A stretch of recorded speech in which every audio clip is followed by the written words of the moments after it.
What's up? Well, from right here. Obviously, this is a fight week that you've been calling for the better part of the last 2 years. So, now that fight camp's over and you're only a handful of days away from challenging for the undisputed welterweight title, like, what's the emotions now that you finally got this fight you've been calling for? Man, it feels great. Like, I've been starving for this day. I've been waiting for this day forever. And just in general, I just love to fight. I've been in the practice room. I've been training for a full year, waiting. And once we finally got the date, it was locked in. Then camp went by so fast. It was one of the hardest camps we've had. And now it's fight week. We made it here. It's healthy. We're in Manchester. And, man, Saturday night is going to be epic. Have you been training for Leon specifically for a while? Because I feel like there's been a couple champions since you've been on this run, and even he's fought Colby, he's fought Kamaru twice. But did you know it would probably be Leon again at some point for the title? 100%. I've been training for Leon since 3 years ago, since that fight. I've been wanting that fight back forever, so I've been watching him, paying attention to him, studying him. And like you said, I was just waiting as a backup for him and Colby. And we weren't really training for Colby. It was all just a camp for Leon. So it's basically one guy we're trained for the last year and a half, 2 years. And, we got dialed in. And obviously since then you've been saying, like, I'm going to walk through him. I could 50-42 this guy and all that. So I'm just curious, why don't you envision like a stoppage win? Because when we hear you talk, it's always I'm going to kind of drag him through the fire for 5 rounds. Because I want to torture him. I want him to realize how much better I am than him. When you go out there, you get a finish. People say, oh, you got lucky. You did this. Oh, it happened because of that.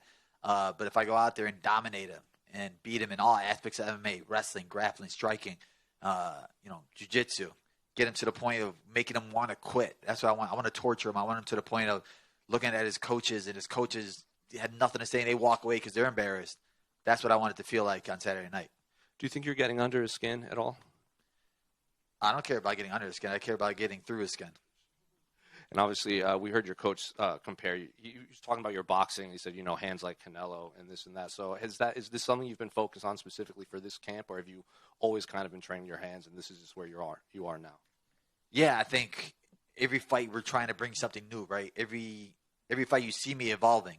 So for this last year, all we've been doing is getting better and better and better in all aspects of MMA. I have the best striking coach in the world, and all we do is try to get better as ourselves. We don't really care what Leon's going to bring to the table because we know that our best version is the best fighter in the world. Our best version could be anybody in the world. So we sharpen our striking skills. We sharpen our boxing skills. People are going to hate it. They're going to say whatever they want to say, but you guys will see it Saturday night when I show out there. And you also said with a win that you think you could become the second greatest welterweight ever, just behind GSP. What else would you have to do in your mind to kind of take that mantle as the best ever? I think just continue on winning, right? When you look at my resume, people don't – when you look back at it, Damian Maia fought for the title twice. Wonderboy fought for the title twice. Luque waited as a backup, and he should have fought for the title. Gilbert fought for the title. All these guys that were at the top during this era, and it's not like I beat them all on 5-fight losing streaks. They were all winning at the times when I was beating them, and I made it look easy, and I walked through them. So if I go out here and beat Leon, who beat Usman twice, who everybody thought was up there with GSP, I think maybe a couple more of the young up-and-comers, right? Because even beating Leon, they're going to say, this guy's going to beat me next. Oh, this guy's going to beat me next. They're still going to doubt me. So if I just keep going out there, beating the next guy that's in line, beating the best guys, my resume, I want it just to be, unmatchable. And just 2 final quick ones. Have you had a chance to run into Curtis? You guys are both like Chicago guys coming over to England, fighting for, your dream. So is it kind of special to have him there with you, knowing you came from the same place, you're both chasing the same thing on the same card? Yeah, it's epic, right? I saw him yesterday. We always chop it up. He's cool, man. Both of us being from Chicago, like my coach put it out there, Lou put it out there the other day. He's like, Chicago, we need to stand up. We got 2 Chicago boys going to England fighting for a championship. It doesn't happen, right? And, Chicago's sports suck right now.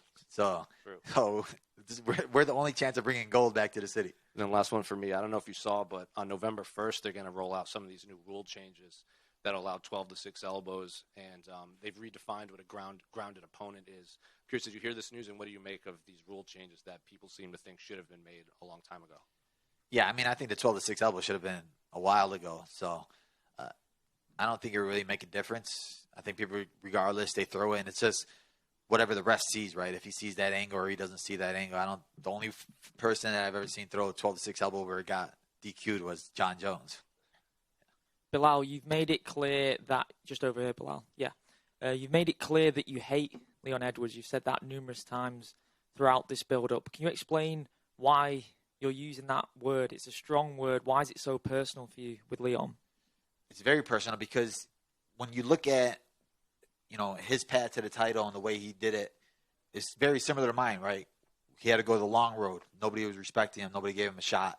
And then I took a fight on short notice against him. And he committed the foul. He injured me. And the fight got stopped because of that. So, there was a lot of, on my end, it was like my first main event. This is supposed to be my spot, my time to shine, this, and this. And it was like taken from me by him. And he wouldn't give me another shot. And then he tried to just play it off like, oh, I would have won anyway. I would have did this anyway. And then when you put that narrative out there, fans are just like, oh, well, he's probably right. So from there on out, I just had it in the back of my mind. I had that bad taste in the back of my head this whole time that, man, I want to feel what would have happened. I want to see what would have happened. And then I'm dominating all these guys, winning all these guys, and then they're still disrespecting my streak. Him, his coach, his team, they're still saying, oh, he's not next. We need somebody else. We need somebody else. We need somebody else. So the disrespect that he had, he felt it. He started giving it to me. So that's what pissed me off. That's what's pushing me to hate the guy. That's what's making me excited to make him bleed, to make him break. You mentioned how your team has compared your boxing and your striking to Canelo. Do you feel like Leon and the UK fans are really underestimating your stand-up and are going to be surprised on Saturday night? Man, I really hope he is underestimating it.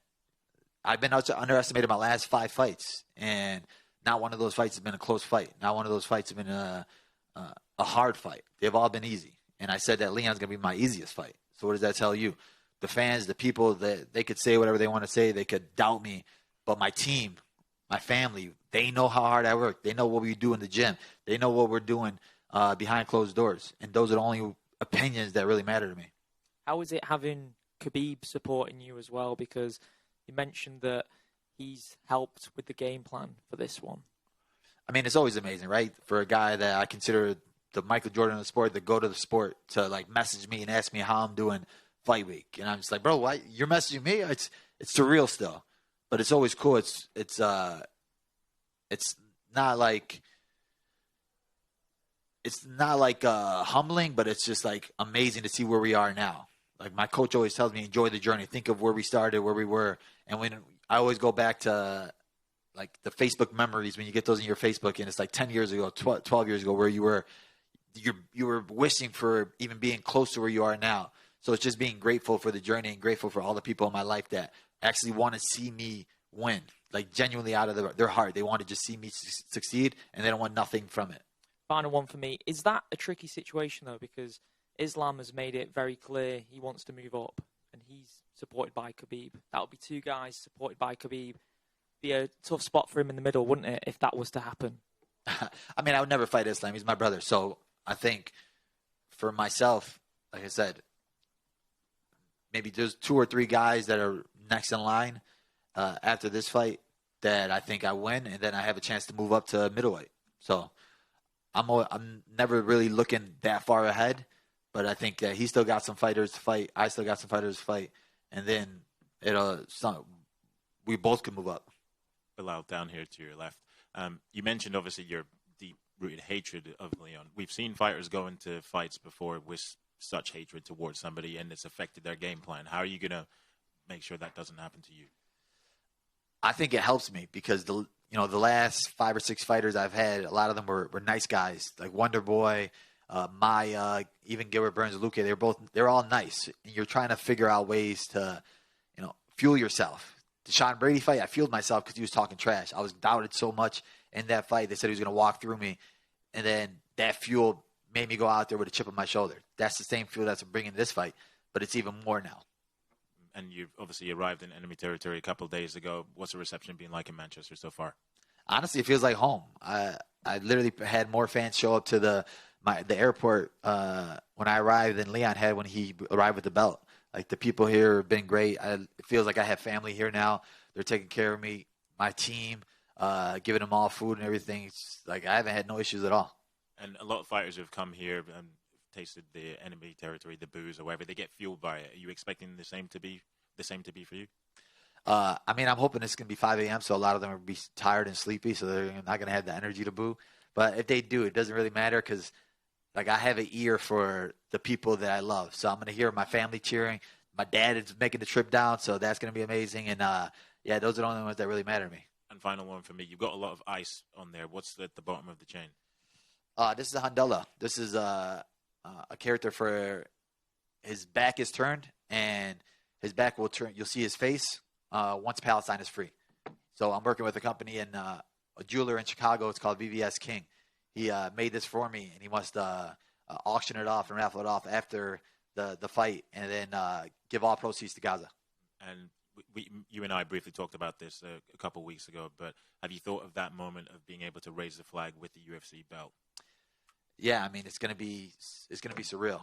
And like I said, I always keep saying, I just want to give the people there something to cheer for, give them something, give them some victory, give them something to look at and say, that's my flag.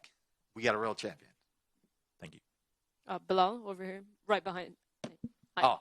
Hi. What's up? Considering how long it took you to get the title shot, do you almost feel a bit of pressure, like this could be your only opportunity? I mean, this is my Super Bowl regardless. When you look at the NFL, you look at the NBA, like teams will make it to the Super Bowl and never make it again. I'm not looking at it as I need a second chance or I need a best of 7 series. This is my moment. This is what we've been working for the last 5 years. So your next fight is always your most important fight, but this is really the biggest fight that you're ever going to have. And I'm going all in with this fight. So there's not going to be any holding back. There's not going to be any, all right, well, let's save a little in the gas tank. Our gas is going to be empty after this.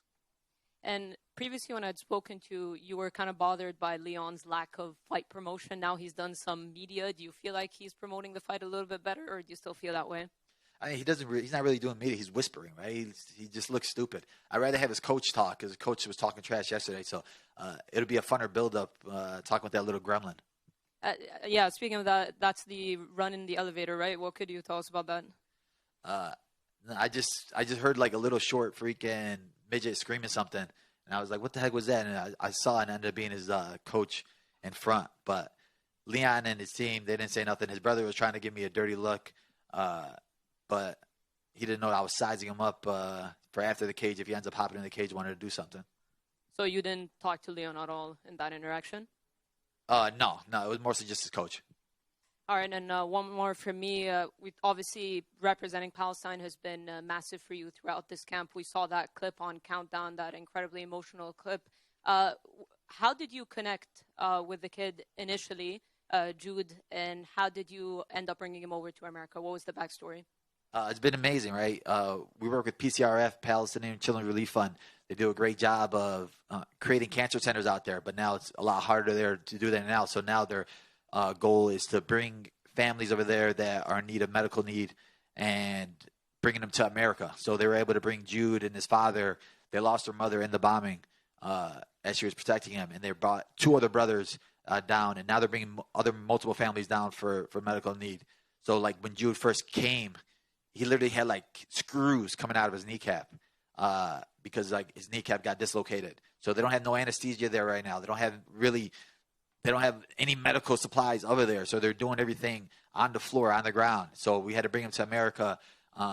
And once he got here, we were able to give him medical help at the Ronald McDonald Center in Chicago. He was able to start doing rehab over there, and he's on the right track now. Now he's on the right track of what a kid's life should be.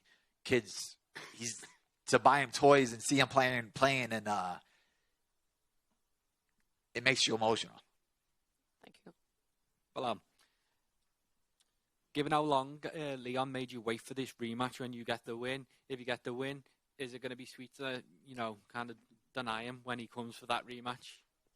I mean, he hasn't earned a rematch. Who did you beat? You beat Kobe, who sucks, and then you beat Usman in the rematch.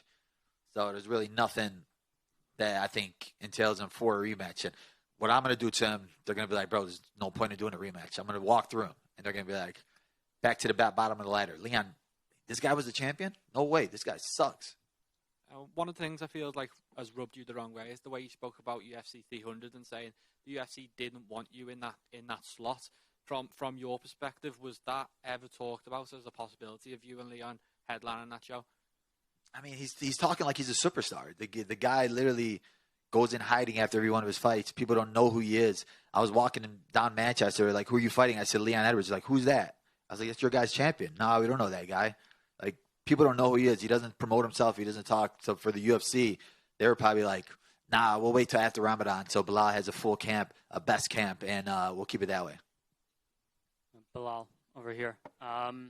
When you watch the first fight back with Leon and you look at now, how do you feel you have evolved as a fighter and how Leon has evolved as a fighter? I mean, I changed.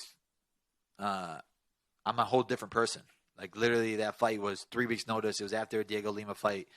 And, you know, a lot goes into short notice fights. So, for me, that fight, I don't really care about watching that fight back because I'm not nothing like that person. I'm not nothing like I was the last year. I'm not nothing like I was last week. Every day I'm getting better. Every day I'm growing. Every day we're working. So the version I am now would kill any version that I was back then. Leon, it's basically the same. I think we've seen him the last 2 or 3 fights do the same exact stuff, and he's fought like the same style of fighter, right? Usman and Kobe are kind of the same. The Kobe fight was basically a freebie because neither one of them did anything. And then the Usman third fight was kind of Usman wasn't the same fighter. So I think Leon got a lot of credit for that fight, but I think Usman just rushed back after that head kick, and he didn't have the same confidence and swagger that he usually does. And you mentioned Leon's previous fights being similar-based fighters. You are also a wrestling-based fighter. Where do you feel your style is different from the likes of Kamaru Usman and Colby Covington? I think I just have a higher IQ than both of them. I push a different pace than both of them. I've been saying forever that Colby's has cardio kickboxing, and he showed it his last one. It was just like UFC gym kickboxing. Usman doesn't keep a high pace. He has great pressure, great strength, but I do it all. I have strength, pressure, power, grappling, and I put it all together better than anybody in the UFC. Last one for me. You mentioned being the underdog in your last 5 fights. Why do you feel that fighters, bookies, and fans underestimate you? I just think that they want to see me lose because I'm going against their favorite fighters, right? The fan favorites in Wonder Boy, Luque, Gilbert, and then they look at me and they see that, I'm just from a small gym in Chicago. I didn't start martial arts when I was 5 years old. I don't have a black belt in anything. I didn't wrestle in college. So they just assume that I'm supposed to suck. But nobody works harder than me. And people will say that and do this, but if you come and work out with me, none of these guys will push like I push. None of these guys see the game like I see the game and break the game down as I break the game down and have the IQ that I have. Best of luck, Belal. Belal, just down to you right here. There's someone who's been very critical of the fight in Conor McGregor. In the future, is that a fight that you'd relish to take, and is it a big money fight for you as well? I mean, anytime you bring him up, it's a money fight, right? But I don't know. If he's pulling out for a freaking toe to fight Michael Chandler, he'll probably pull out for like a broken nail to fight me. Hey, Belal Black here. This is Priest. With a victory on Saturday over Leon Edwards, what is the first thing you plan to do with the belt? The first thing I plan to do with the belt is give it to my coach, Lewis Taylor. He's been with me since high school, and we started this together.